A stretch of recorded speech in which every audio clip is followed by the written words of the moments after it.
Hello everybody, we have great news here for you. The Wealth Taboo is coming out April 15th in celebration of Personal Finance Month. It is written in simple ways that will allow you to grasp all the key points and will make a difference as to how you see the financial world that revolves around you.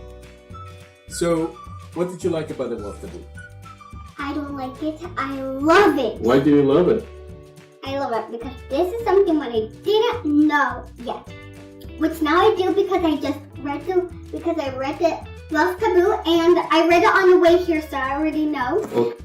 I love it because on one page I was reading that if you put money to work for you, it will make more money for you than you ever had. The Wealth Taboo is the most awesome